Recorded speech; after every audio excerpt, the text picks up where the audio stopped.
Reason and Revolution by Herbert Marcuse. This is part 1, which is called The Foundations of Hegel's Philosophy. Chapter 5, The Science of Logic. 1812 to 1816. The striking difference between Hegel's logic and the traditional logic has often been emphasized in the statement that Hegel replaced the formal by a material logic, repudiating the usual separation of the categories and forms of thought from their content. Traditional logic treated these categories and forms as valid if they were correctly formed, and if their use was in conformity with the ultimate laws of thought and the rules of the syllogism, no matter what the content to which they were applied. Contrary to this procedure, Hegel maintained that the content determines the form of the categories as well as their validity. But it is the nature of the content and that alone which lives and progresses in philosophic cognition, and at the same time it is the inner reflection of the content which posits and originates its determinations. The categories and modes of thought derive from the process of reality to which they pertain. Their form is determined by the structure of this process. It is in this connection that the claim is often made that Hegel's logic was new. Novelty is supposed to consist in his use of the categories to express the dynamic of reality. In point of fact, however, this dynamic conception was not a Hegelian innovation. It occurs in Aristotle's philosophy, where all forms of being are interpreted as forms and types of movement. Aristotle attempted exact philosophical formulation in dynamic terms. Hegel simply reinterpreted the basic categories of Aristotle's metaphysics and did not invent new ones. We must note in addition that a dynamic philosophy was enunciated in German philosophy prior to Hegel. Kant dissolved the static form of the given reality into a complex of syntheses of transcendental consciousness, while Fichte endeavored to reduce the given to a spontaneous act of the ego. Hegel did not discover the dynamic of reality, nor was he the first to adapt philosophical categories to this process. What he did discover and use was a definite form of dynamic, and the novelty of his logic and its ultimate significance rest upon this fact. The philosophical method he elaborated was intended to reflect the actual process of reality and to construe it in an adequate form. With the science of logic, we reach the final level of Hegel's philosophic effort. Henceforward, the basic structure of his system and its ground concepts remain unaltered. It might therefore be appropriate briefly to review this structure and these concepts along the lines of Hegel's exposition of them in the prefaces and the introduction to the science of logic. Sufficient notice has not been given to the fact that Hegel himself introduces his logic as primarily a critical instrument. It is, first of all, critical of the view that the material of knowledge exists in and for itself in the shape of a finished world apart from thinking, that it exists as something in itself finished and complete, something which, as far as its reality is concerned, could entirely dispense with thought. Hegel's first writings have already shown that his attack on the traditional separation of thought from reality involves much more than an epistemological critique. Such dualism, he thinks, is tantamount to a compliance with the world as it is, and a withdrawal of thought from its high task of bringing the existing order of reality into harmony with the truth. The separation of thought from being implies that thought has withdrawn before the onslaught of common sense. If, then, truth is to be attained, the influence of common sense must be swept away, and with it the categories of traditional logic, which are, after all, the philosophical categories of common sense that stabilize and perpetuate a false reality. and the task of breaking the hold of common sense belongs to the dialectical logic. Hegel repeats over and over that dialectics has this negative character. The negative constitutes the quality of dialectical reason, and the first step towards the true concept of reason is a negative step.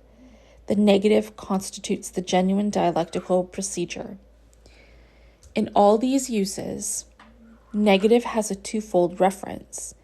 It indicates first the negation of the fixed and static categories of common sense, and secondly, the negative and therefore untrue character of the world designated by these categories. As we have already seen, negativity is manifest in the very process of reality, so that nothing that exists is true in its given form. Every single thing has to evolve new conditions and forms if it is to fulfill its potentialities.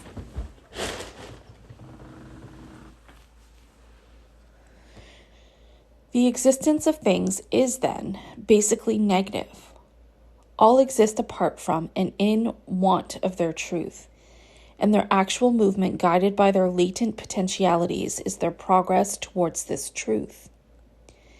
The course of progress, however, is not direct and unswerving. The negation that everything contains determines its very being. The material part of a thing's reality is made up of what that thing is not, of what it excludes and repels as its opposite. The one and only thing for securing scientific progress is knowledge of the logical precept that negation is just as much affirmation as negation. Or that what is self-contradictory resolves itself not into nullity, into abstract nothingness, but essentially only into the negation of its particular content.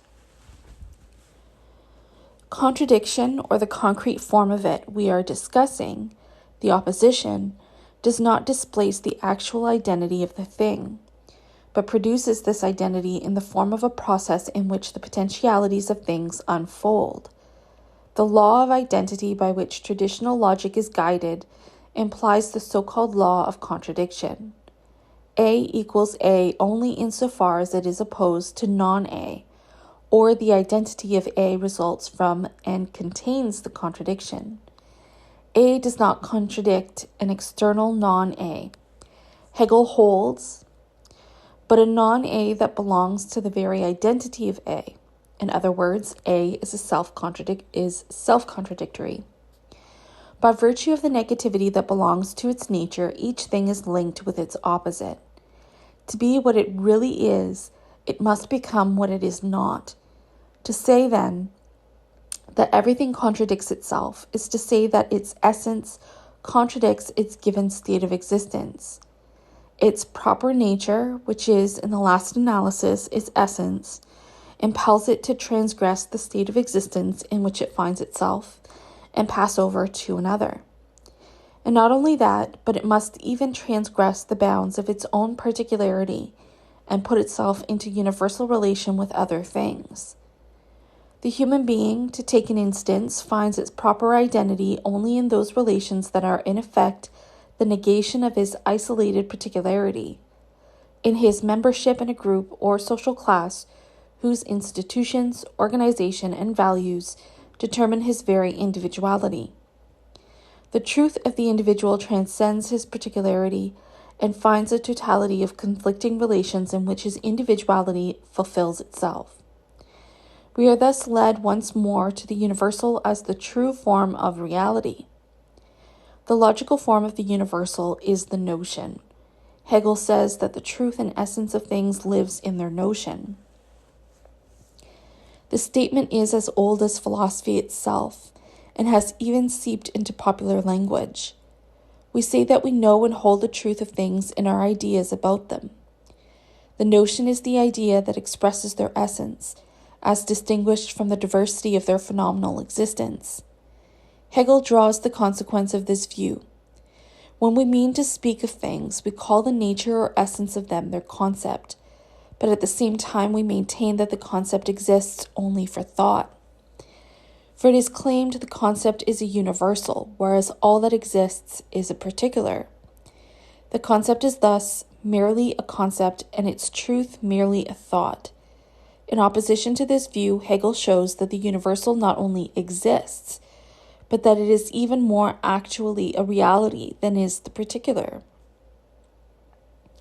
There is such a universal reality as man or animal, and this universal, in fact, makes for the existence of every individual man or animal. Every human individual, though infinitely unique, is so only because he belongs to the class of man, every animal only because it belongs to the class of animal. Being man or being animal is the prius of their individuality.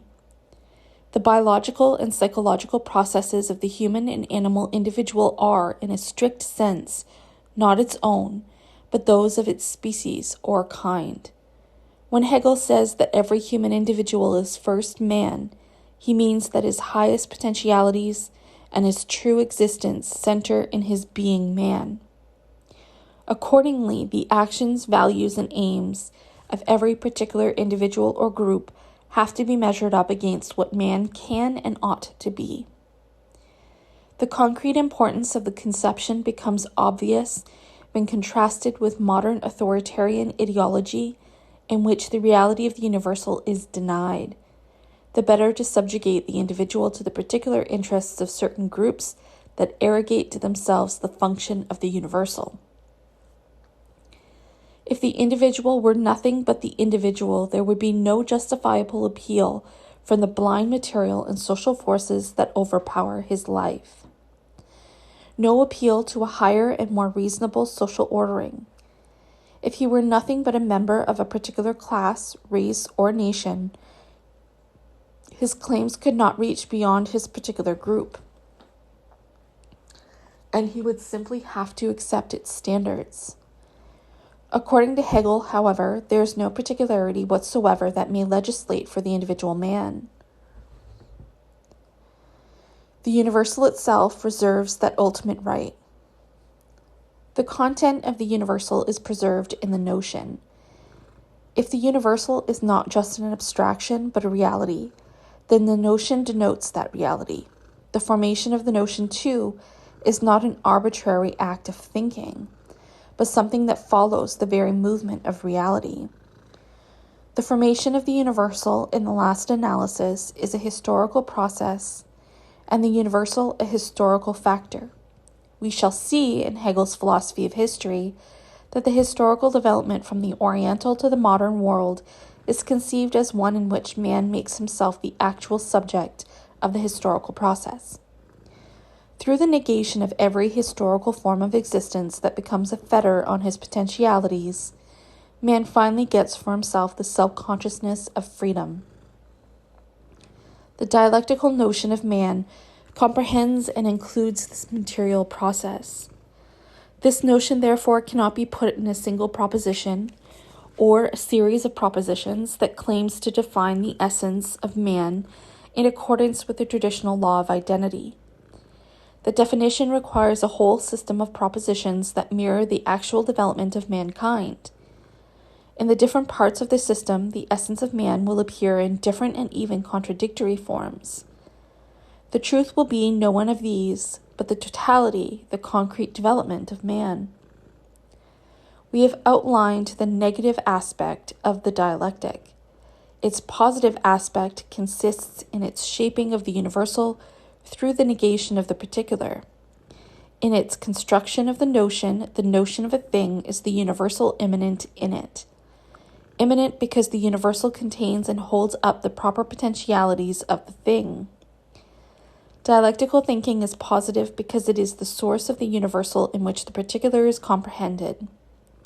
The process of dissolving and destroying the common sense stability of the world thus results in constructing the universal, which is in itself concrete.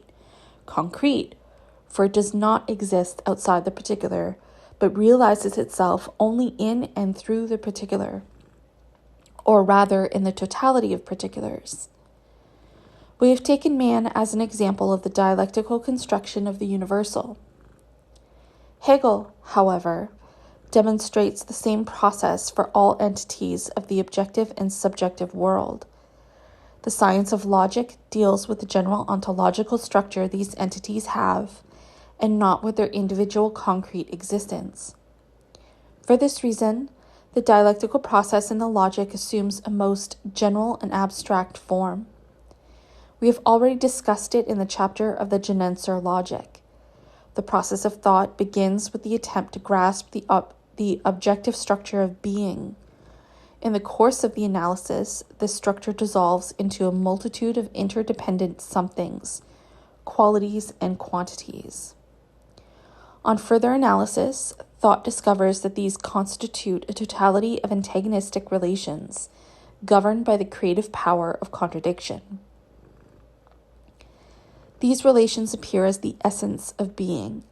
The essence, therefore, emerges as the process that negates all stable and delimited forms of being, and negates as well the concepts of traditional logic which express these forms. The categories Hegel uses to unfold this essence comprehend the actual structure of being as a unification of opposites, which requires that reality be interpreted in terms of the subject. The logic of objectivity thus turns into the logic of subjectivity, which is the true notion of reality. There are several meanings of the term notion that appear in the exposition. 1. Notion is the essence and nature of things, that which by thinking is known in and of things, and what is really true in them. This meaning implies a multitude of notions to correspond to the multitude of things they denote. 2. Notion designates the rational structure of being, the world as logos, reason. Or is it logos? I think it's logos. I don't know. In this sense, the notion is one and is the essential basis and the actual content of the logic. 3. Notion in its true form of existence is the free, independent, and self-determining subjective, or rather the subject itself. It is the sense of the term that Hegel means when he says the character of subject must be expressly reserved for the notion. The science of logic opens with the well-known interplay of being and nothing. Unlike the phenomenology of mind, the logic does not begin with the data of common sense, but with the same philosophical concept that brought the phenomenology to a close. Thinking, in its quest for the truth behind the facts, seeks a stable base for orientation, a universal and necessary law amid the endless flux and diversity of things. Such a universal, if it is really to be the beginning and the basis for all subsequent determinations, must not itself be determinate, for otherwise it would be neither first nor the beginning. The reason it could not be determinate if it is to be a beginning lies in the fact that everything determinate is dependent on that which determines it, and hence is not prior. The first and indeterminate universal that Hegel posits is being. It is common to all things, for all things are being, therefore the most universal entity in the world. It has no determination whatsoever. It is pure being and nothing else. The logic thus begins as the whole of Western philosophy began with the concept of being. The question, what is being, sought that which holds all things in existence and makes them what they are. The concept of being presupposes a distinction between determinate being, something, and being as such, without determinations. Daily language distinguishes being from determinate being in all the forms of judgment. We say a rose is a plant, he is jealous, a judgment is true, God is. The copula is denotes being, but being that is quite different from a determinate being. The is does not point to any actual thing that could be made the subject of a determinate proposition, for in determining being as such and such a thing, we would have to use the selfsame is, which we are attempting to define a patent impossibility. We cannot define being as something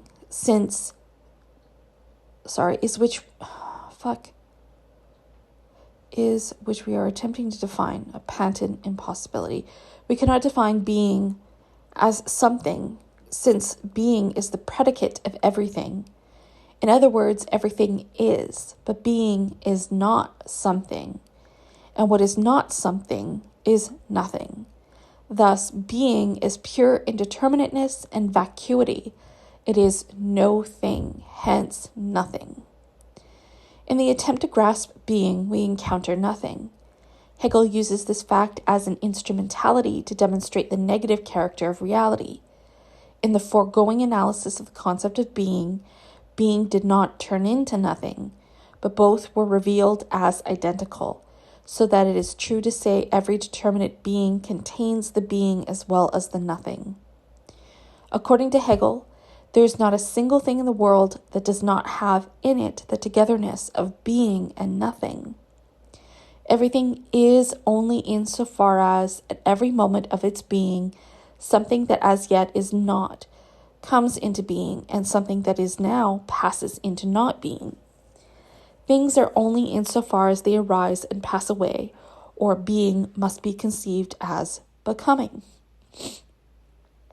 The togetherness of being and nothing is thus manifest in the structure of all existence, and must be retained in every logical category. This unity of being and nothing as being the primary truth is once and for all the basis and the element of all that follows. Therefore, besides becoming itself, all further logical determinations, and in short, all philosophic concepts, are examples of this unity. If this is the case, logic has a task hitherto unheard of in philosophy. It ceases to be the source of rules and forms for correct thinking. In fact, it takes rules, forms, in all the categories of traditional logic to be false, because they disregard the negative and contradictory nature of reality. In Hegel's logic, the content of the traditional categories is completely reversed. Moreover, since the traditional categories are the gospel of everyday thinking, including ordinary scientific thinking, and of everyday practice, Hegel's logic in effect presents rules and forms of false thinking and action false. That is, from the point of view of common sense. And action. False, that is, from the standpoint of common sense. The dialectical categories construct a topsy-turvy world, opening with the identity of being and nothing, and closing with the notion as the true reality. Hegel plays up the absurd and paradoxical character of this world. But he who follows the dialectical process to the end discovers that the paradox is the receptacle of the hidden truth, and that the absurdity is rather a quality possessed by the correct schema of common sense, which, cleansed of their dross, contains the latent truth. For the dialectic shows latent in common sense the dangerous implication that the form in which the world is given and organized may contradict its true content, that is to say, that the potentialities inherent in men and thinking, and things, may require the dissolution of the given forms. Formal logic accepts the world form as it is and gives some general rules for theoretical orientation to it. Dialectical logic, on the other hand, rejects any claim of sanctity for the given and shatters the complacency of those living under its rubric. It holds that external existence is never the sole criterion of the truth of a content, but that every form of existence must justify before a higher tribunal whether it is adequate to its content or not. Hegel said the negativity of being is the stasis and the element of all that ensues. Progress from one logical category to another is stimulated by an inherent tendency in every type of being to overcome its negative conditions of existence and pass into a new mode of being, where it attains its true form and content. We have already noted that the movement of categories in Hegel's logic is but a reflection of the movement of being. Moreover, it is not quite correct to say that one category passes into another. The dialectical analysis rather reveals one category as another, so that the other represents its unfolded content, unfolded by the contradictions inherent in it. The first category that participates in this process is quality.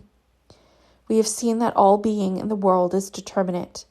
The first task of the logic is to investigate this determinacy. Something is determinate when it is qualitatively distinct from any other being. By virtue of its quality, something is opposed to an other.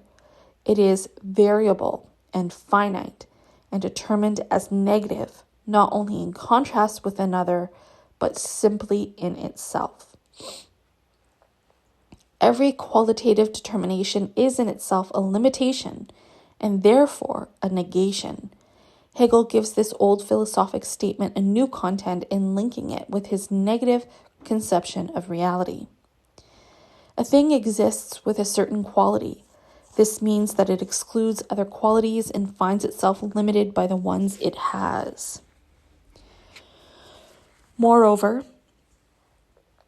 every quality is what it is only in relation to other qualities, and these relations determine the very nature of a quality.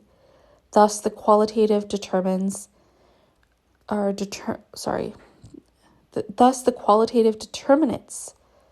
of a thing are reduced to relations that dissolve the thing into a totality of other things, so that it exists in a dimension of otherness.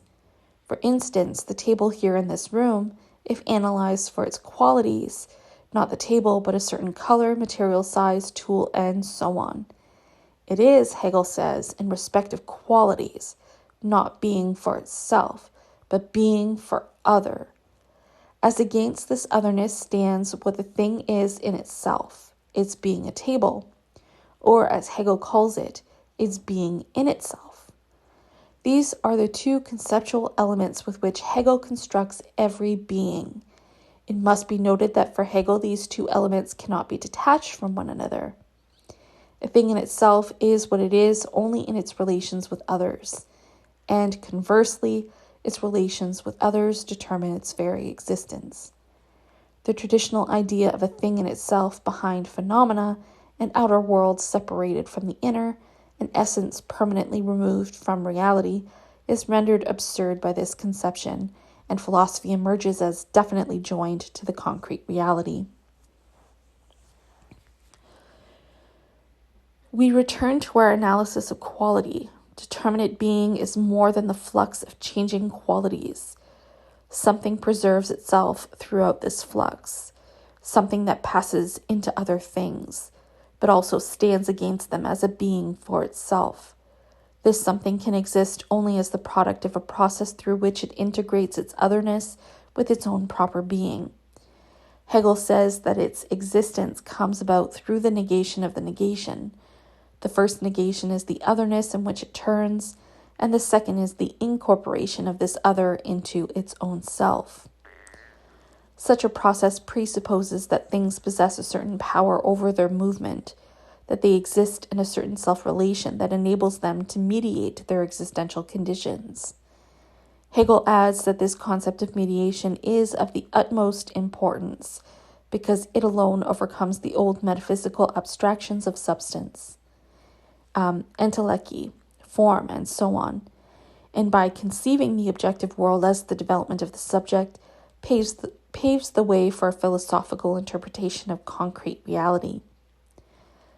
Hegel attributes to the thing a permanent relation to itself. Something is in itself insofar as it has returned to itself from being for other. It is then an intro-reflected being.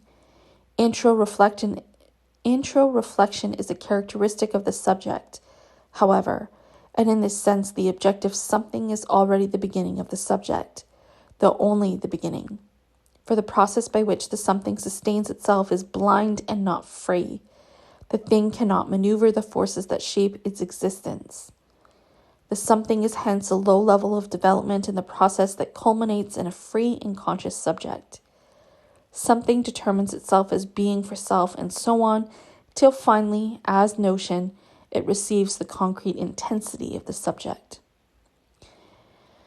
Hegel continues by pointing out that the thing's unity with itself, which is the basis for its determinate states, is really something negative, because it results from the negation of the negation.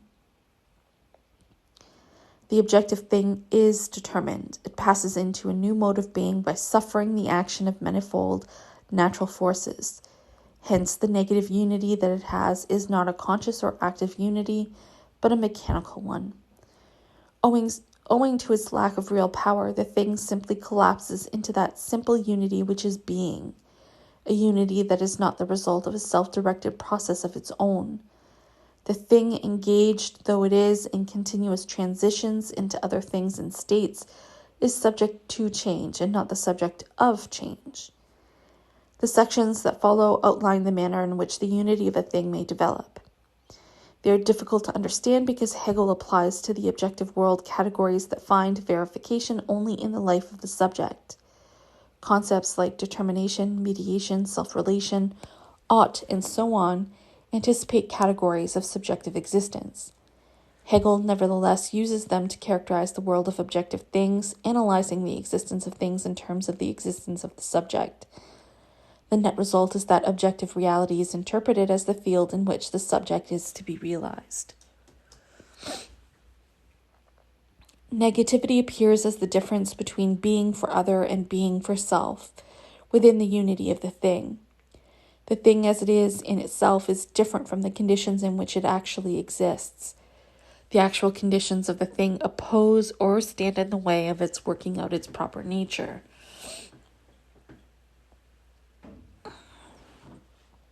This opposition, Hegel denotes as that between determination, which now takes on the meaning of the proper nature of the thing, and talification, which refers to the actual, or talification, which refers to the actual state or condition of the thing. The determination of a thing comprises its inherent potentialities as against the external conditions which are not yet incorporated in the thing itself. When, for instance, we speak of the determination of man and say that that determination is reason, we imply that the external conditions in which man lives do not agree with what man properly is, that his state of existence is not reasonable, and that it is man's task to make it so. Until the task is successfully completed, man exists as a being for other rather than a being for self. His talification contradicts his determination. The presence of the contradiction makes man restive. He struggles to overcome his given external state. The contradiction thus has the force of an ought that impels him to realize that which does not as yet exist. As we have said, the objective world, too.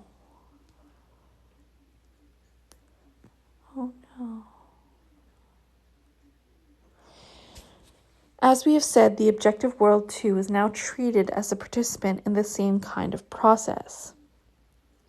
The thing's transition from one talification to another, and even its passage into another thing, are interpreted as motivated by the thing's own potentialities. Its transformation does not occur as first appeared, according to its being for other, but according to its proper self. Within the process of change, every external condition is taken into the thing's proper being, and its other is posited in the thing as its own moment. The concept of negation, too, undergoes revision in Hegel's exposition at this point. We have seen that the various states of a thing were interpreted as various negations of its true being. Now, since the thing is conceived as a kind of subject that determines itself through its relations to other things, its existent qualities or talifications are barriers or limits through which its potentialities must break. The process of existence is simply the contradiction between talifications and potentialities. Hence, to exist and to be limited are identical. Something has its determinate being only in limit, and the limits are the principle of that which they limit. Hegel summarizes the result of this new interpretation by saying that the existence of things is the unrest of something in its limit. It is immanent in the limit to be the contradiction which sends something on beyond itself. We have herewith reached Hegel's concept of finitude. Being is continuous becoming. Every state of existence has to be surpassed. It is something negative, which things, driven by their inner potentialities, desert for another state, which again reveals itself as negative, as limit. When we say of things that they are finite, we mean thereby that not being constitutes their nature and their being. Finite things are, but their relation to themselves is that they are related to themselves as something negative, and in this self-relation send themselves on beyond themselves and their being. They are, but the truth of this being is their end. The finite does not only change, it perishes, and its perishing is not merely contingent so that it could be without perishing. It is rather the very being of finite things that they contain the seeds of perishing as their own being in self. And the hour of their birth is the hour of their death. These sentences are a preliminary enunciation of the decisive passages in which Marx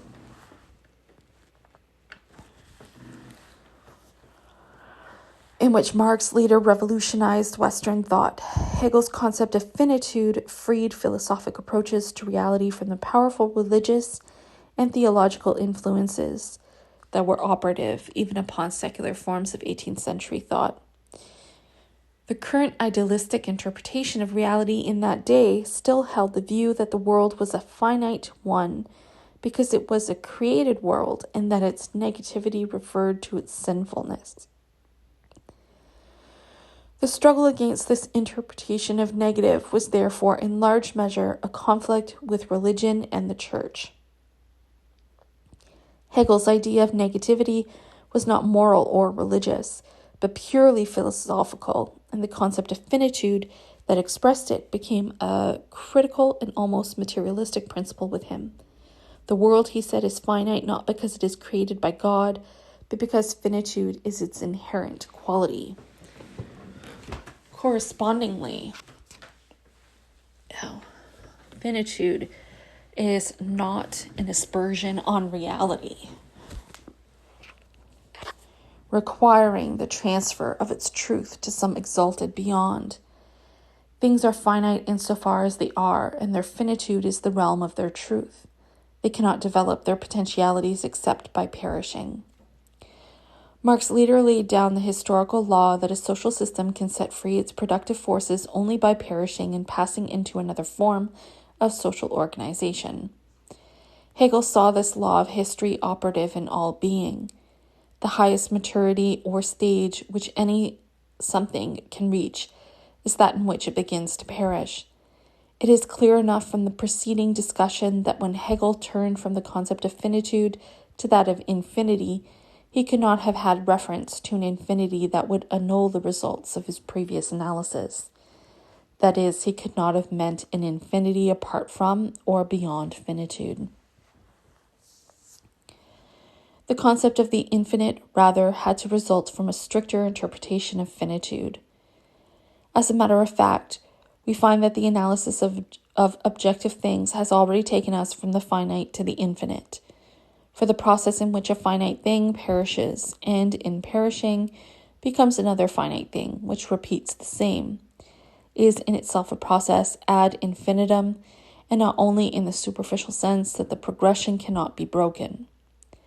When a finite thing perishes into another thing, it has changed itself, inasmuch as perishing is its way of consummating its true potentialities. The incessant perishing of things is thus an equally continuous negation of their finitude.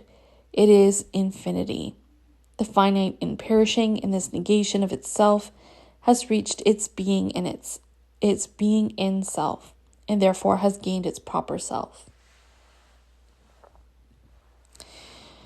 Thus, it passes beyond itself only to find itself again. This self-identity or negation of negation is affirmative being, is the other of the finite.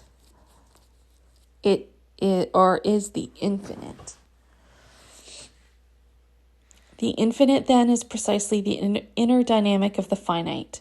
Comprehended in its real meaning, it is nothing else but the fact that finitude exists only as a passing beyond itself. In an addendum to his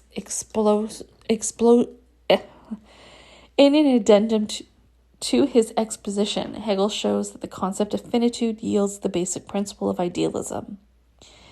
If the being of things consists in their transformation rather than in their state of existence, the manifold states they have, whatever their form and content may be, are but moments of a comprehensive process and exist only within the totality of this process. Thus, they are of an ideal nature, and their philosophical interpretation must be idealism. The proposition that the finite is of ideal nature constitutes idealism. In philosophy, idealism consists of nothing else than the recognition that the finite has no veritable being. Essentially, every philosophy is an idealism, or at least has idealism for its principle. For philosophy starts when the truth of the given state of things is questioned and when it is recognized that that state has no final truth in itself. To say that the finite has no veritable being does not mean that the true being must be sought in a transmundane beyond, or in the inmost soul of man. Hegel rejects such flight from reality as bad idealism. His idealistic proposition implies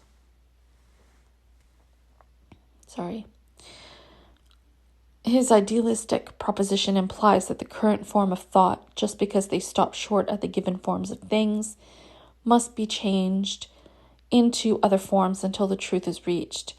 Hegel embodies this essentially critical attitude in his concept of ought.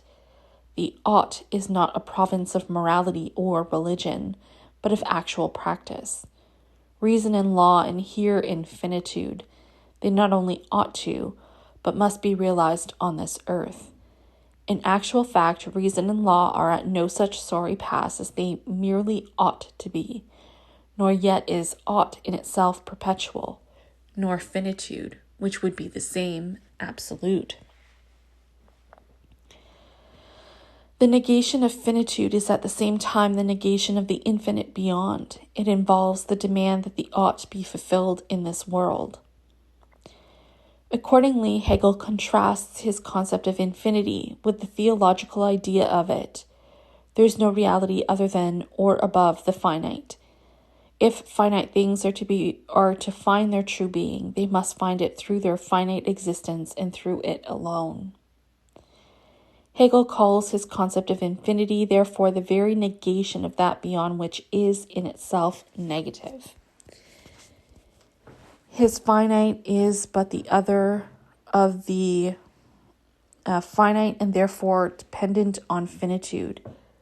It is in itself a finite infinity. There are not two worlds, the finite and the infinite. There is only one world in which finite things attain their self-determination through perishing. Their infinity is in this world and nowhere else.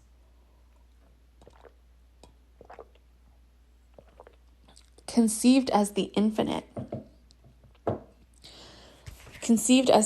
process of transformation, the finite is the process of being for itself. A thing is for itself, we say, when it can take all its external conditions and integrate them with its proper being. It is for itself if it has passed beyond the barrier and its otherness in such a manner that thus negating them, it is infinite return upon itself. Being for itself is not a state but a process, for every external condition must continuously be transformed into a phase of self-realization, and each new external condition that arises must be subjected to this treatment. Self-consciousness, Hegel says, is the nearest example of the presence of infinity. On the other hand, natural things never attain a free being for self, they remain being for other. This essential difference between the object's mode of existence and that of a conscious being results in limiting the term finite to things that do not exist for themselves and do not have the power, therefore, to fulfill their potentialities through their own free conscious acts. Owing to their lack of freedom and consciousness, their manifold qualities are indifferent to them, and their unity is a quantitative unit rather than a qualitative unity. We shall omit the discussion of the category of quantity and turn directly to the transition from being to essence, which brings the first book of the Science of Logic to a close. The analysis of quantity discloses that quantity is not external to the nature of a thing, but is itself a quality, namely a measure, mass. The qualitative character of quantity finds expression in Hegel's famous law that quantity passes into quality. Something might change in quantity without the slightest change in quality, so that its nature or properties remain one and the same, while it increases or diminishes in a given direction. Everything has some play within which it remains indifferent to this change. There comes a point, however, at which the nature of a thing alters with a mere quantitative change. The well-known examples of a heap of grain which ceases to be a heap if one grain after the other is removed, or of water which becomes ice when a gradual decrease of temperature has reached a certain point, or of a nation which, in the course of its expansion, suddenly breaks down and disintegrates. All these examples do not cover the full meaning of Hegel's proposition. We must understand also that he aimed it against the ordinary view that the process of arising and passing away was a gradual one. He aimed it at the view that natura non facit saltum. I don't know what that means. A given form of existence cannot unfold its content without perishing. The new must be the actual negation of the old and not a mere correction or revision. To be sure, the truth does not drop full-blown from heaven, and the new must somehow have existed in the lap of the old. But it existed there only as potentiality, and its material realization was excluded by the prevailing form of being. The prevailing form has to be broken through.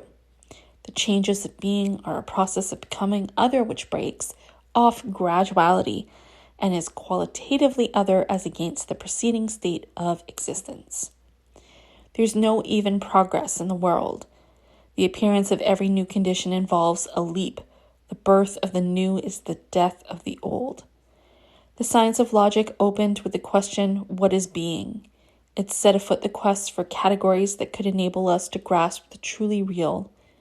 In the course of the analysis, the stability of being was dissolved into the process of becoming, and the enduring unity of things was seen to be a negative unity, which could not be known from quantitative or qualitative aspects, but rather involved the negation of all qualitative and quantitative determinants.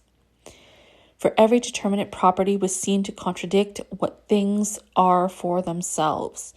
Whatever the enduring unity of being for itself may be, we know that it is not a qualitative or quantitative entity that exists anywhere in the world, but is rather the negation of all determinants.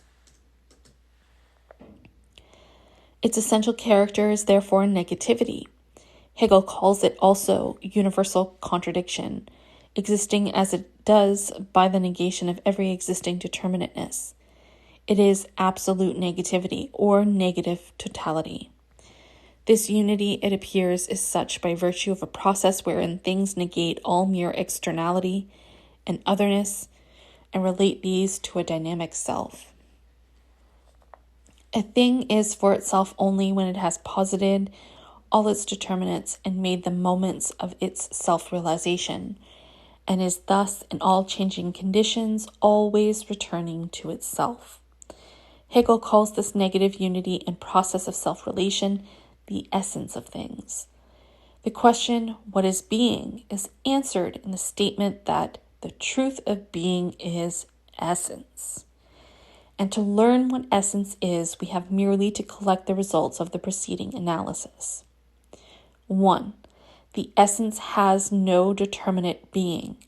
All the traditional proposals about a realm of ideas or substances have to be discarded. The essence is neither something in nor something above the world, but rather the negation of all being. 2. This negation of all being is not nothing, but the infinite movement of being beyond every determinate state. 3. The movement is not a contingent and external process, but one held together by the power of self-relation through which a subject posits its determinates as moments of its own self-realization. 4.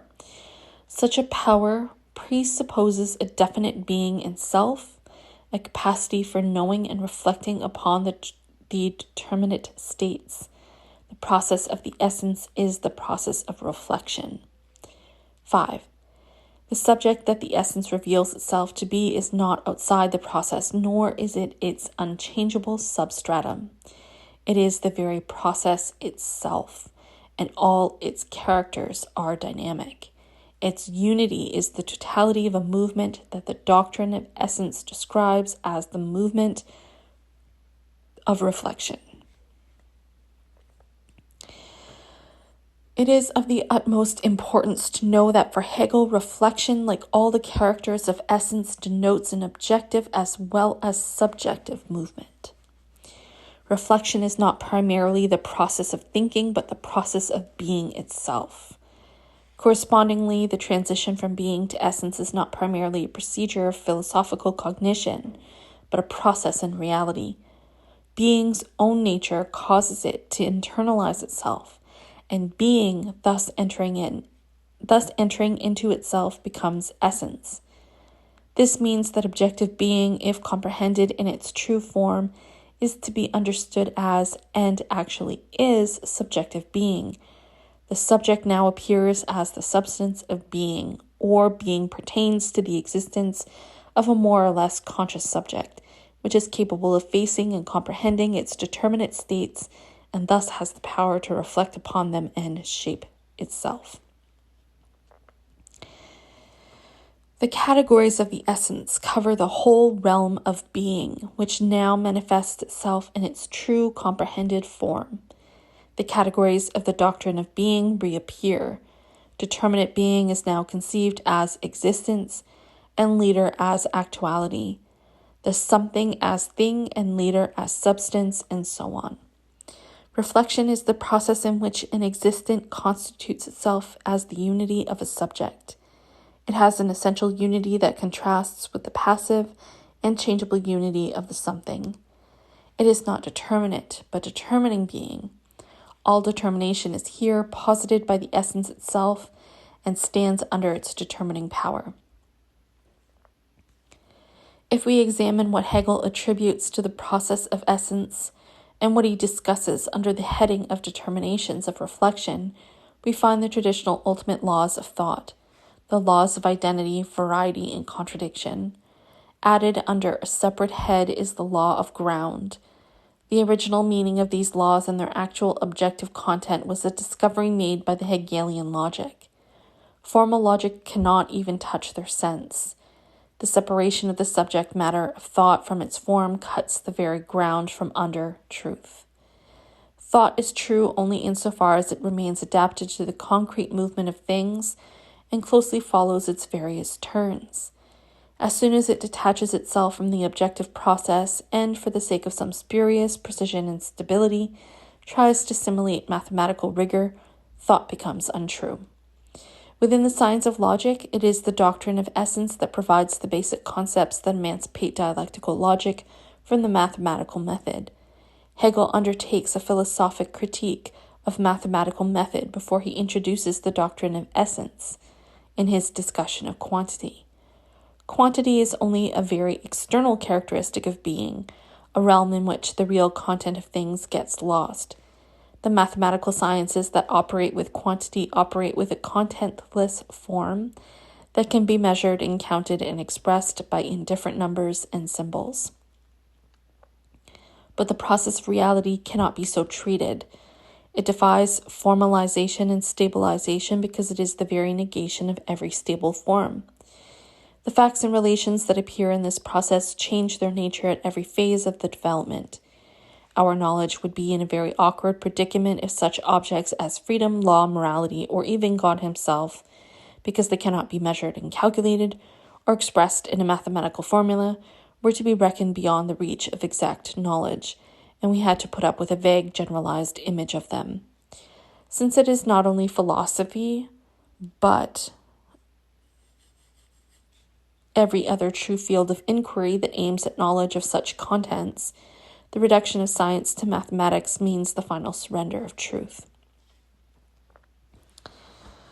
When mathematical categories are used to determine something bearing upon the method or content of philosophic science, such a procedure proves its preposterous nature chiefly herein that insofar as mathematical formulae mean thoughts and conceptual distinctions, such meaning must first report, determine, and justify itself in philosophy. In its concrete sciences, philosophy must take the logical element from logic and not from mathematics. It must be a mere refuge of philosophic impotence when it flies to the formations which logic takes in other sciences, of which many are only dim presentiments and others stunted forms of it, in order to get logic for philosophy. The mere employment of such burrowed forms is in any case an external and superficial procedure. A knowledge of their worth and of their meaning should precede their use, but such knowledge results only from conceptual contemplation and not from the authority which mathematics gives them. The doctrine of essence seeks to liberate knowledge from the worship of observable facts and from the scientific common sense that imposes this worship. Mathematical formalism abandons and prevents any critical understanding and use of facts. Hegel recognized an intrinsic connection between mathematical logic and a wholesale acquiescence in facts, and to this extent anticipated more than 100 years of the development of positivism. The real field of knowledge is not the given fact about things as they are, but the critical evaluation of them as a prelude to passing beyond their given form. Knowledge deals with appearances in order to get beyond them. Everything is said has an essence, that is, things really are not what they immediately show themselves. There is therefore something more to be done than merely rove from one quality to another, and merely to advance from qualitative to quantitative, and vice versa. There's a permanent in things, and that permanent is in the first instance their essence. The knowledge that appearance and essence do not jibe is the beginning of truth. The mark of dialectical thinking is the ability to distinguish the essential from the apparent process of reality and to grasp their relation. The laws of reflection that Hegel elaborates are the fundamental laws of the dialectic. We pass now to a brief summary of these. Essence denotes the unity of being, its identity throughout change. Precisely what is this unity or identity? It is not a permanent and fixed substratum, but a process wherein everything copes with its inherent contradictions and unfolds itself as a result. Conceived in this way, identity contains its opposite, difference, and involves self-differentiation and an ensuing unification. Every existence precipitates itself into negativity and remains what it is only by negating this negativity. It splits up into a diversity of states and relations to other things, which are originally foreign to it, but which become part of its proper self when they are brought under the working influence of its essence. Identity is thus the same as the negative totality, which was shown to be the structure of reality. It is the same as essence. Thus conceived, the essence describes the actual process of reality. The contemplation of everything that is shows in itself that in its self-identity it is self-contradictory and self-different, and in its variety or contradiction self-identical. It is in itself this movement of transition of one of these determinations into the other, just because each in itself is its own opposite. Hegel's position involves complete reversal of the traditional laws of thought and of the kind of thinking derived from them.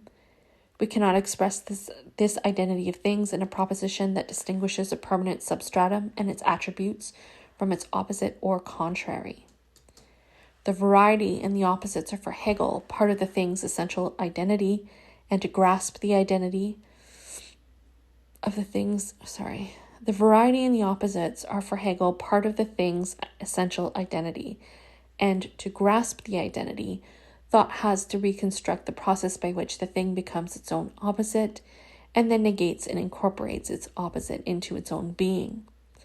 Hegel returns time and again to accent the importance of this conception.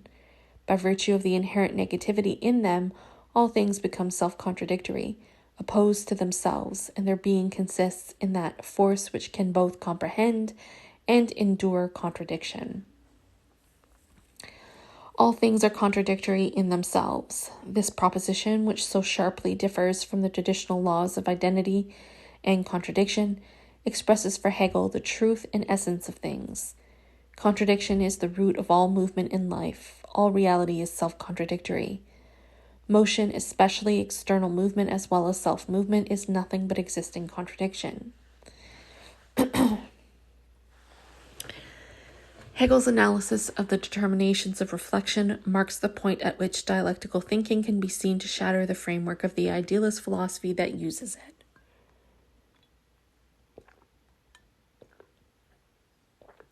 So far, we note that the dialectic has yielded the conclusion that reality is contradictory in character and in negative totality. As far as we have penetrated into the Hegelian logic, dialectic has appeared as a universal ontological law, which asserts that every existence runs its course by turning into the opposite of itself and producing the identity of its being by working through the opposition. But a closer study of the law reveals historical implications that bring forth its fundamentally critical motivations. If the essence of things is the result of such process, the essence itself is the product of a concrete development, something which has become. And the impact of this historical interpretation shakes the foundations of idealism. It may very well be that the developed antagonisms of modern society impelled philosophy to proclaim contradiction to be the definite fundamental basis of all activity and self-movement. Such an interpretation is fully supported by the treatment accorded decisive social relationships in Hegel's earlier system. For example, in the analysis of the labor process, the description of the conflict between the particular and the common interest, the tension between state and society. There, the recognition of the contradictory nature of social reality was prior to the elaboration of the general theory of the dialectic. But in any case, when we do apply the determinations of reflection to historical realities, we are driven almost of necessity to the critical theory that historical materialism developed. For what does the unity of identity and contradiction mean in the context of social forms and forces? In its ontological terms, it means that the state of negativity is not a distortion of a thing's true essence, but its very essence itself.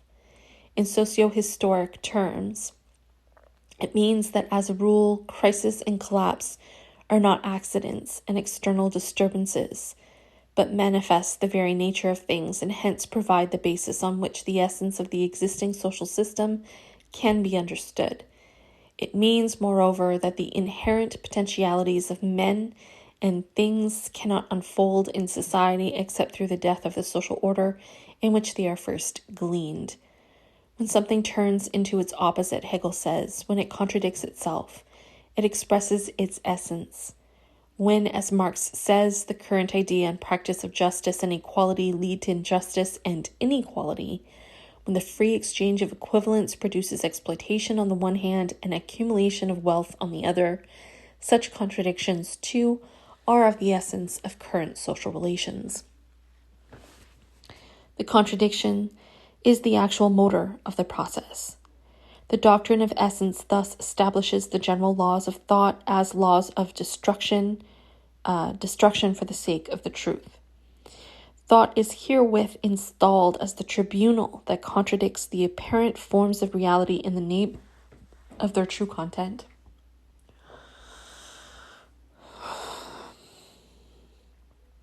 The essence, the truth of being, is held by thought, which in turn is contradiction. According to Hegel, however, the contradiction is not the end. The essence, which is the locus of the contradiction, must perish and the contradiction resolve itself. It is resolved insofar as the essence becomes the ground of existence. The essence, in becoming the ground of things, passes into existence. The ground of a thing for Hegel is nothing other than the totality of its essence, materialized in the concrete conditions and circumstances of existence. The essence is thus as much historical as ontological. The essential potentialities of things realize themselves in the same comprehensive process that establishes their existence. The essence can achieve its existence when the potentialities of things have ripened in and through the conditions of reality. Hegel describes this process as the transition to actuality. Whereas the preceding analysis was guided by the fact that the proper potentialities of things cannot be realized within the prevailing forms of existence, the analysis of actuality discloses that form of reality in which these potentialities have come into existence. Essential determinations do not here remain outside of things in the shape of something that ought to be, but is not, but are now materialized in their entirety. Despite this general advance embodied in the concept of actuality, Hegel describes actuality as a process totally permeated by conflict between possibility and reality. The conflict, however, is no longer an opposition between existent and as yet non-existent forces, but between two antagonistic forms of reality that coexist. A close study of actuality reveals that it is first contingency. That which is not what it is of necessity. It might exist in some other form as well. Hegel does not refer to some empty logical possibility. The multitude of possible forms is not arbitrary. There is a definite relation between the given and the possible. Possible is only that which can be derived from the very content of the real. We are here reminded of the analysis previously made in connection with the concept of reality. The real shows itself to be antagonistic, split into its being and its ought. The real contains the negation of what it immediately is, as its very nature, and thus contains possibility. The form in which the real immediately exists is but a stage of the process in which it unfolds its content, or the given reality is equivalent to possibility. The concept of reality has thus turned into the concept of possibility. The real is not yet actual, but is at first only the possibility of an actual. Mere possibility belongs to the very character of reality. It is not imposed by an arbitrary speculative act. The possible and the real are in a dialectical relation that requires a special condition in order to be operative, and that condition must be one in fact. For instance, if the existing relations within a given social system are unjust and inhuman, they are not offset by other realizable possibilities unless these other possibilities are also manifested as having their roots within that system. They must be present there, for example, in the form of an obvious wealth of productive forces, a development of the material wants and desires of men, their advanced culture, their social and political maturity, and so on. In such a case, the possibilities are not only real ones, but represent the true content of the social system as against its immediate form of existence. They are thus an even more real reality than the given. We may say in such a case that the possibility is reality, and that the concept of the possible has turned back into the concept of the real. How can possibility be reality? The possible must be real in the strict sense that it must exist. As a matter of fact, the mode of its existence has already been shown. It exists as the given reality itself, taken as something that has to be negated and transformed. In other words, the possible is the given reality conceived as the condition of another reality. The totality of the given forms of existence are valid only as conditions for other forms of existence. This is Hegel's concept of real possibility set forth as a concrete historical tendency and force, so as definitely to preclude its use as an idealistic refuge from reality. Hegel's famous proposition that the fact is before it exists can now be given its strict meaning. Before it exists, the fact is in the form of a condition within the constellation of existing data. The existing state of affairs is a mere condition for another constellation of facts, which bring to fruition the inherent potentialities of the given. When all the conditions of a fact are present, it enters into existence. And at such a time also the given reality is a real possibility for transformation into another reality. The real possibility of a case is the existing multiplicity of circumstances which are related to it. Let us revert to our case of a social system as yet unrealized. Such a new system is really possible if the conditions for it are present in the old, that is, if the prior social form actually possesses a content that tends towards the new system as to its realization. The circumstances that exist in the old form are thus conceived not as true and independent in themselves, but as mere conditions for another state of affairs that implies the negation of the former. Thus, real possibility constitutes the totality of conditions, and actuality, which is the being in self, or some other. The concept of real possibility thus develops its criticism of the positivist position out of the nature of facts themselves. Facts are facts only if related to that which is not yet fact and yet manifests itself in the given facts as a real possibility. Or facts are what they are only as moments in a process that leads beyond them to that which is not yet fulfilled in fact. The process of leading beyond is an objective tendency immanent in the facts as given. It is an activity not in thought but in reality. The proper activity of self-realization, for the given reality holds the real possibilities as its content, contains a duality in itself, and is in itself reality and possibility. In its totality as well as in its every single aspect and relation, its content is enveloped in an inadequacy such that only its destruction can convert its possibilities into actualities. The manifold forms of existence are in themselves self-transcendence and destruction, and thus are determined in themselves to be a mere possibility. The process of destroying existing forms and replacing them by new ones liberates their content and permits them to win their actual state. The process in which a given order of reality perishes and issues into another is, therefore, nothing but the self-becoming of the old reality. It is the return of reality to itself, that is, to its true form. The content of a given reality bears the seed of its transformation in a new form, and its transformation is a process of necessity, in the sense that it is the sole way in which a contingent real becomes actual. The dialectical interpretation of actuality does away with the traditional opposition between contingency, possibility, and necessity, and integrates them all as moments of one comprehensive process. Necessity presupposes a reality that is contingent, that is, one which in its prevailing form holds possibilities that are not realized.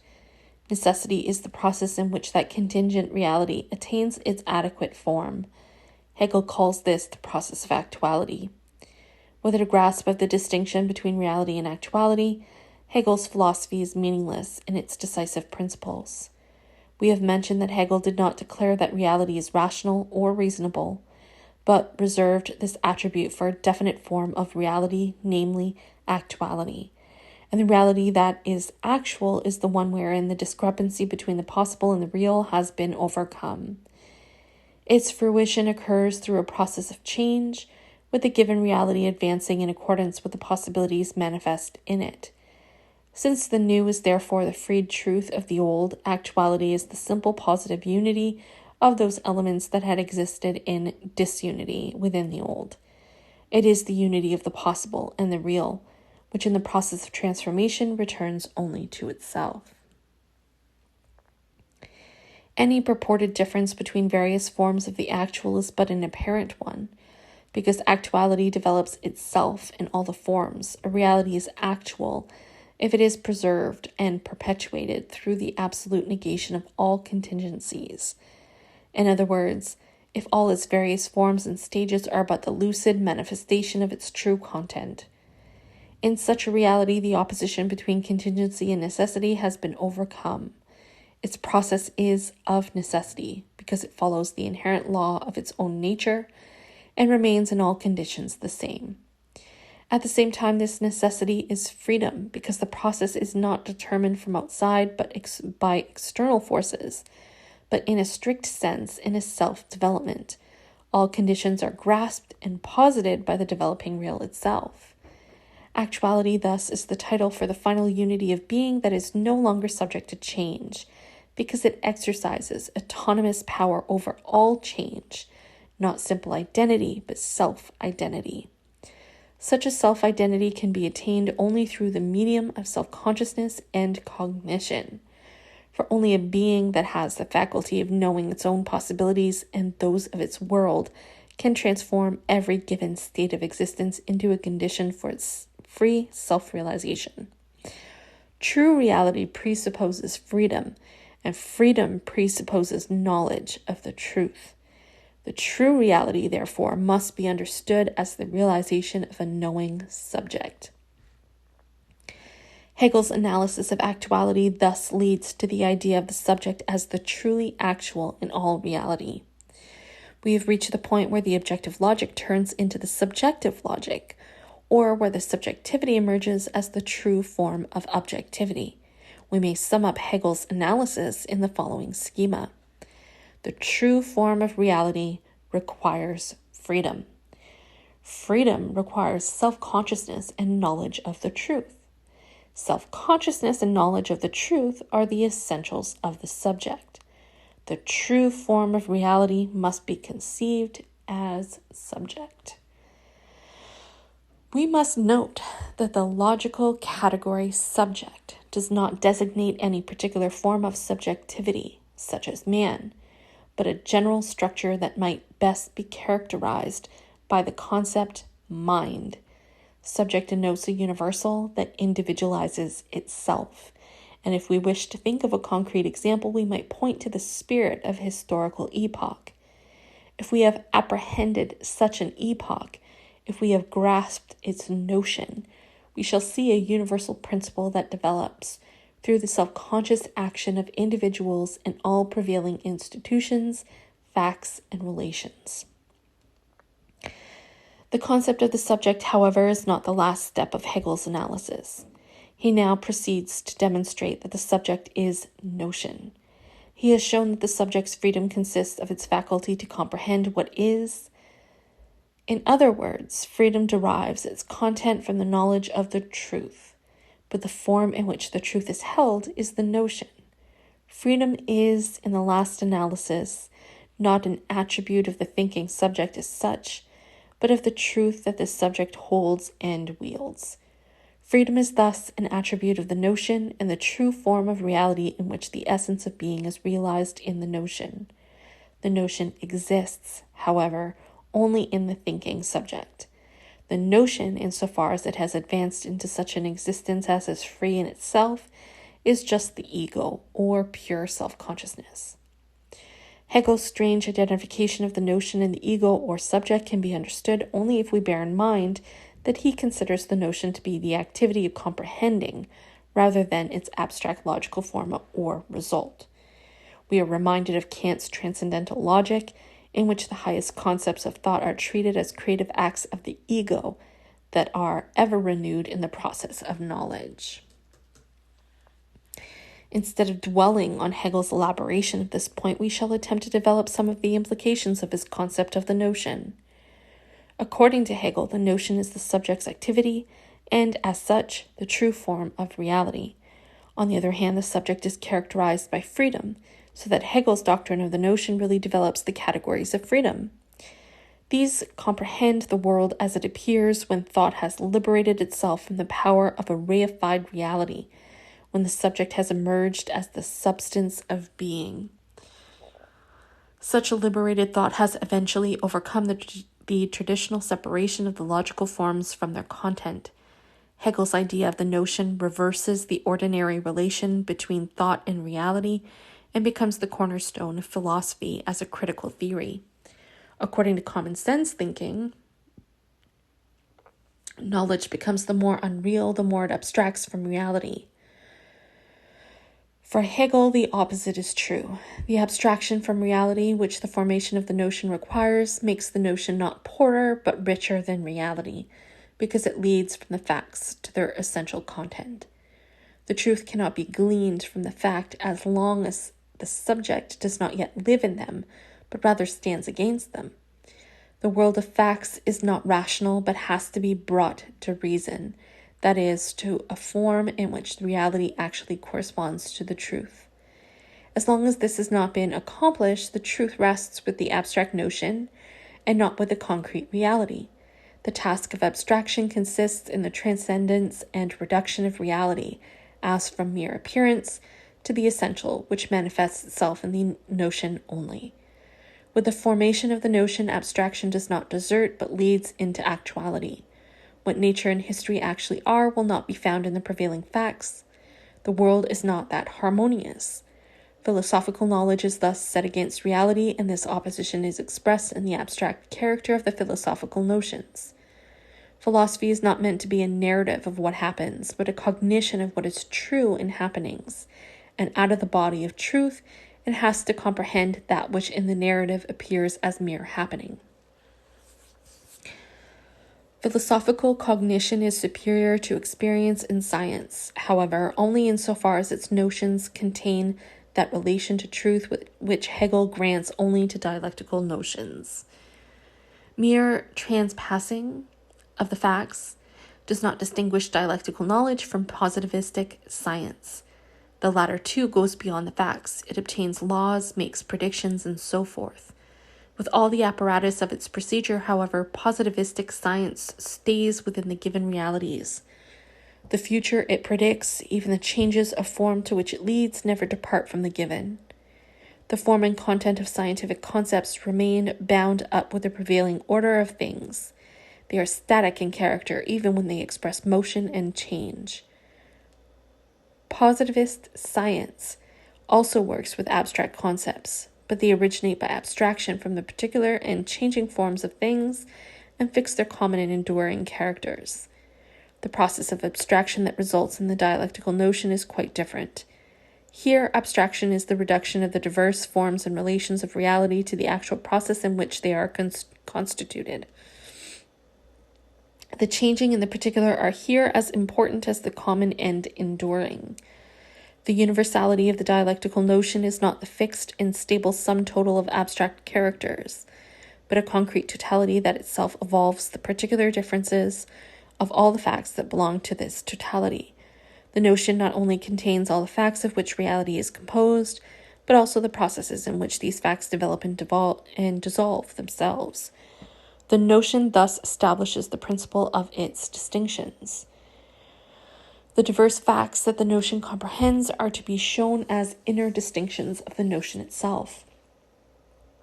The dialectical method derives all concrete determinations from one comprehensive principle, which is the principle of the actual development of the subject matter itself.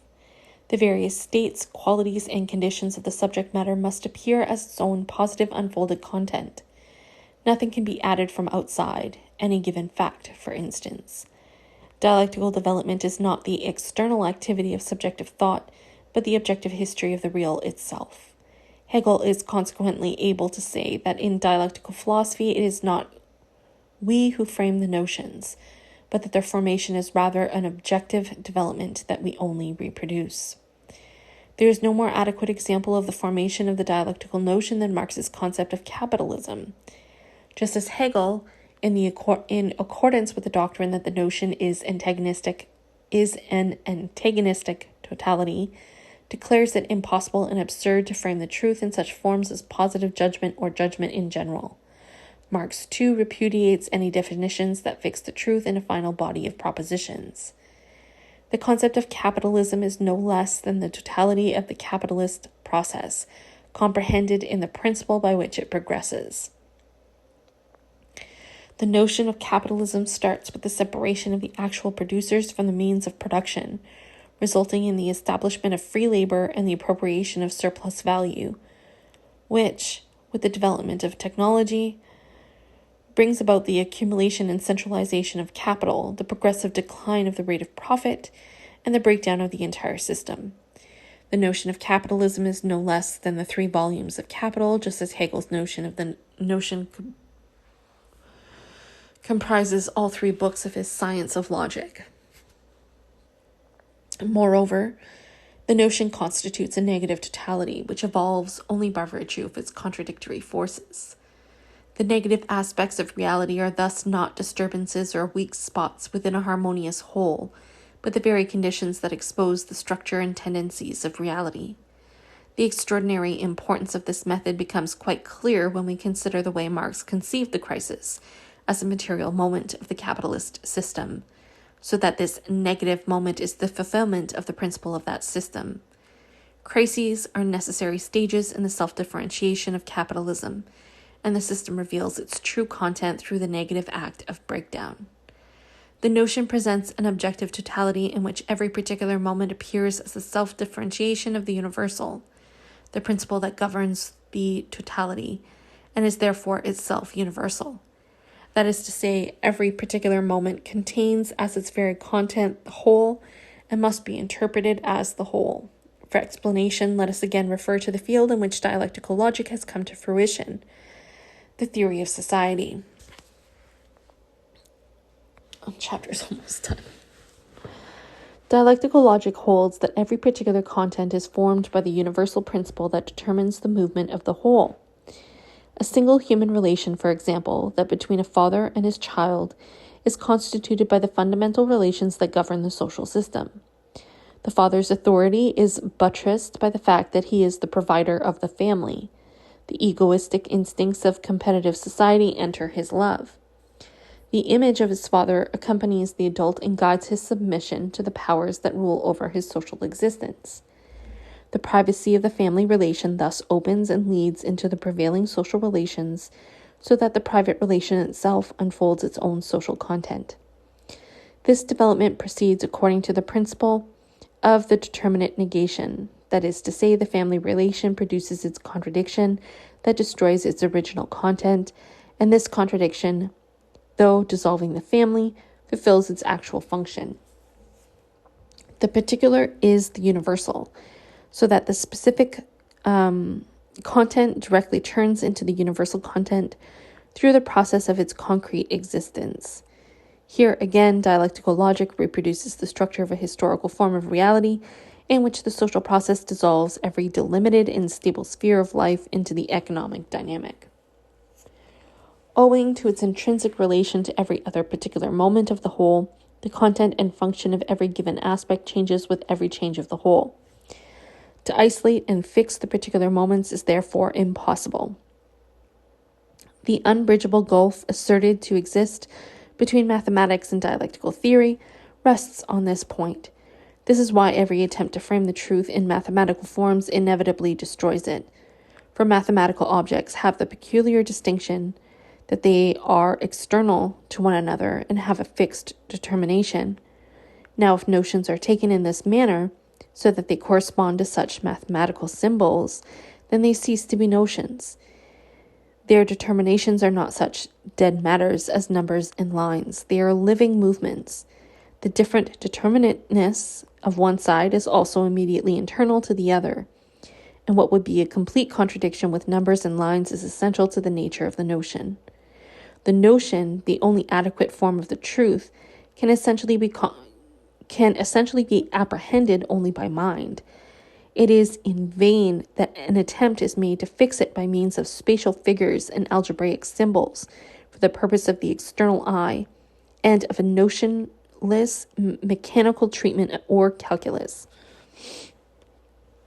The entire doctrine of the notion is perfectly realistic if it is understood and executed as a historical theory.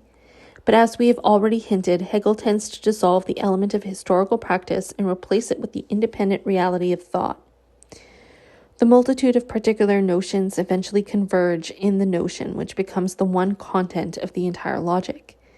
This tendency might still be reconciled with a historical interpretation if we regard the notion as representing the final penetration of the world by reason. Realization. I don't know what that means.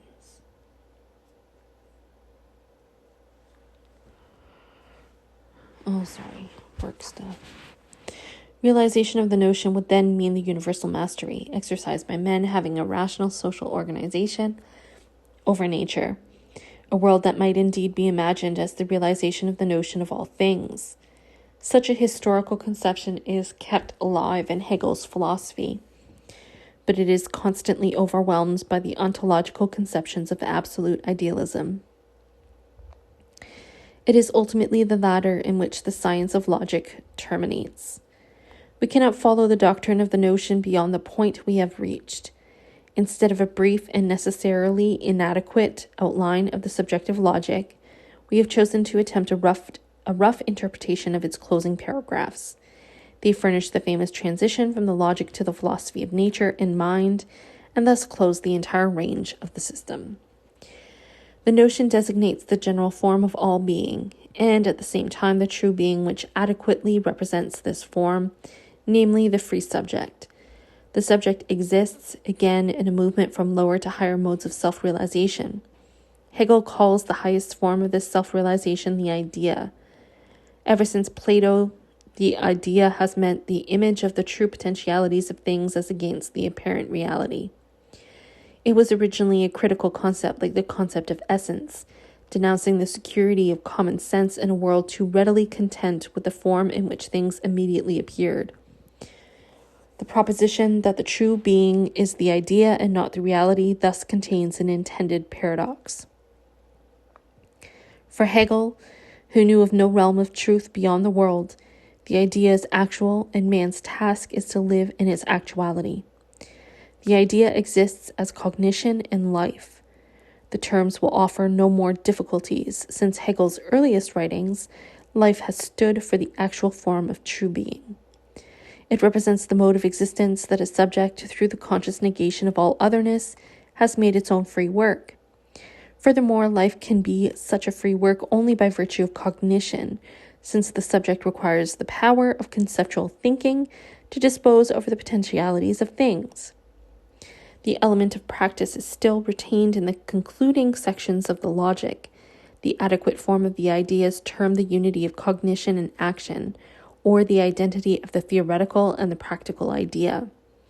Hegel expressly declares that the practical idea, the realization of the good that alters the external reality, is higher than the idea of cognition, for it is not only the dignity of the universal but also of the simply actual. The manner in which Hegel demonstrates this unity shows, however, that he has made a final transformation of history into ontology. The true being is conceived as a perfectly free being. Perfect freedom, according to Hegel, requires that the subject comprehend all objects, so that their independent objectivity is overcome. The objective world then becomes the medium for the self-realization of the subject, which knows all reality as its own and has no object but itself. As long as cognition and action still have an external object that is not yet mastered, and is therefore foreign and hostile to the subject is not free. Action is always directed against a hostile world, and since it implies the existence of such a hostile world, action essentially restricts the freedom of the subject. Only thought, pure thought, fulfills the requirements of perfect freedom. For thought, thinking itself, is entirely for itself in its otherness. It has no object but itself. We recall Hegel's statement that every philosophy is an idealism. We can now understand the critical side of idealism, which justifies this statement. There is, however, another aspect of idealism that ties it up with the reality its critical tendencies strive to overcome. From their origin, the basic concepts of idealism reflect a social separation of the intellectual sphere from from the sphere of material production.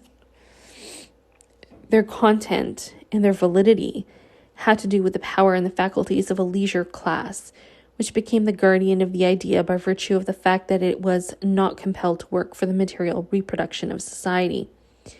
For its exceptional status freed this class from the inhumane relations that the material reproduction created and made it capable of transcending them. The truth of philosophy thus became a function of its remoteness from material practice.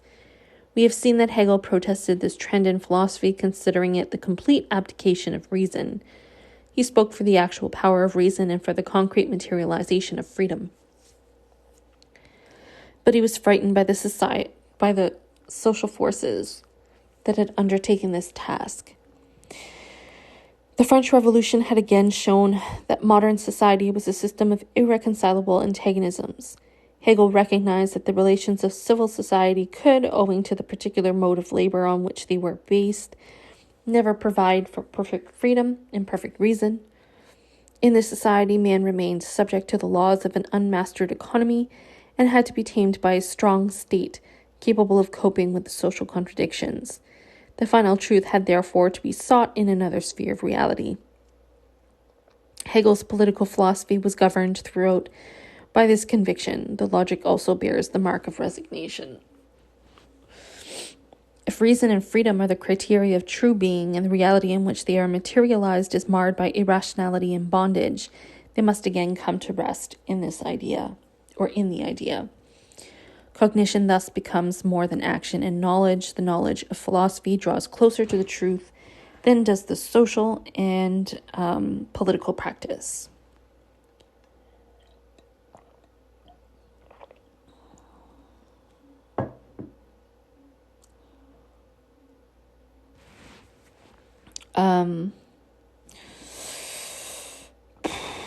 Although Hegel says that the stage of historical development attained at his time reveals that the idea has become real, it exists as the comprehended world, present in thought as the system of science.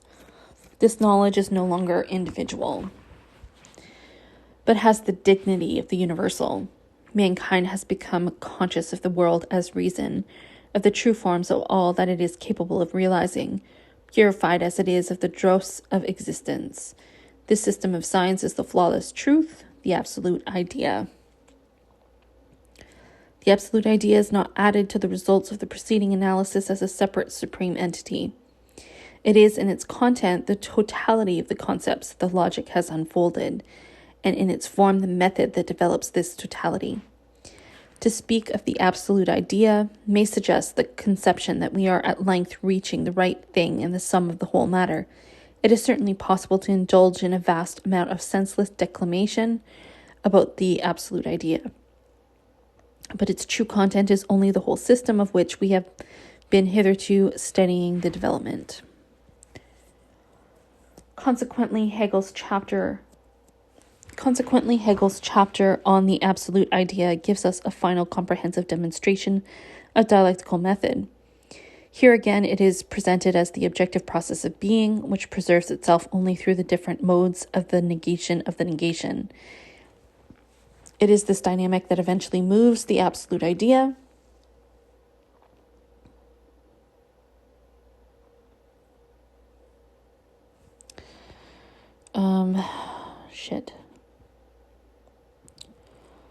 Sorry, I got distracted by a work email that came in. Consequently, Hegel's chapter on the absolute idea gives us a final comprehensive demonstration of dialectical method. Here again, it is presented as the objective process of being, which preserves itself only through the different modes of the negation. It is this dynamic that eventually moves the absolute idea and makes the transition from the logic to the philosophy of nature and of mind. The absolute idea is the true notion of reality, and as such the highest form of cognition. It is, as it were, dialectical thought unfolded in its totality. However, it is dialectical thought and thus contains its negation. It is not a harmonious and stable form, but a process of unification of opposites. It is not complete except in its otherness. The absolute idea is the subject in its final form, thought. Its otherness and negation is the object, being. The absolute idea now has to be interpreted as objective being. Hegel's logic thus ends where it began, with the category of being. This, however, is a different being that can no longer be explained through the concepts applied in the analysis that opened the logic. For being now is understood in its notion, that is, as a concrete totality wherein all particular forms subsist as the essential distinctions and relations of one comprehensive principle. Thus comprehended, being is nature, and dialectical thought passes on to the philosophy of nature. This exposition covers but one aspect of the transition. The advance beyond the logic is not only the methodological transition from one science, logic, to another, philosophy of nature, but also the objective transition from one form of being, the idea, to another, nature. Hegel says that the idea freely releases itself into nature, or freely determines itself as nature. It is this statement, putting the transition forward as an actual process in reality, that offers great difficulties in the understanding of Hegel's system. We have stressed that dialectical logic links the form of thought with its content. The notion as a logical form is at the same time the notion as existing reality. It is a thinking subject. The absolute idea, the adequate form of this existence, must therefore contain in itself that dynamic which drives it into its opposite, and through the negation of this opposite to its return upon itself. But how can this free transformation of the absolute idea into objective being, nature, and from there into mind be demonstrated as an actual happening? At this point, Hegel's logic resumes the metaphysical tradition of Western philosophy, a tradition that it had abandoned in so many of its aspects. Since Aristotle, the quest for being, as such, had been coupled with the quest for the veritable being, for that determinate being that most adequately expresses the characters of being as such. This veritable being was called God. The Aristotelian ontology culminated in theology, but a theology that had nothing to do with religion, since it treated the being of God in exactly the same way that it treated the being of material things. The Aristotelian God is neither the creator nor judge of the world. His function is purely an ontological one, might even say mechanical one. He represents a definite type of movement. In line with this tradition, Hegel too links his logic with theology. He says that the logic shows forth God as he is in his eternal essence before the creation of nature and of a finite mind. God in this formula means the totality of the pure forms of all being, or the true essence of being that the logic unfolds. This essence is realized in the free subject whose perfect freedom is thought. Up to this point, Hegel's logic follows the pattern of the Aristotelian metaphysic, but now the Christian tradition, in which Hegel's philosophy was deeply rooted, asserts its right and prevents the maintenance of a purely ontological concept of God. The absolute idea has to be conceived as the actual creator of the world, and has to prove its freedom by freely releasing itself into the otherness, or into its otherness, that is, nature. Hegel's view does, however, hold to the rationalistic tendencies of his philosophy. The true being does not reside beyond this world, but exists only in the dialectical process that perpetuates it. No final goal exists outside this process that might mark a salvation of the world. As the logic depicts it, the world is totality in itself and contains the pure idea of truth itself. The process of reality is a circle, showing the same absolute form in all its moments, namely the return of being to itself through the negation of its otherness. Hegel's system thus even cancels the idea of creation. All negativity is overcome by the inherent dynamic of reality. Nature achieves its truth when it enters the domain of history. The subject's development frees being from its blind necessity, and nature becomes a part of human history, and thus a part of mind. History, in its turn, is the long road of mankind to conceptual and practical domination of nature and society, which comes to pass when man has been brought to reason and to a and to a possession of the world as reason. The index that such a state has been achieved is, Hegel says, the fact that the true system of science has been elaborated, meaning his own philosophical system. It embraces the whole world as a comprehended totality in which all things and relations appear in their actual form and content, that is, in their notion. The identity of subject and object, thought and reality, is there attained.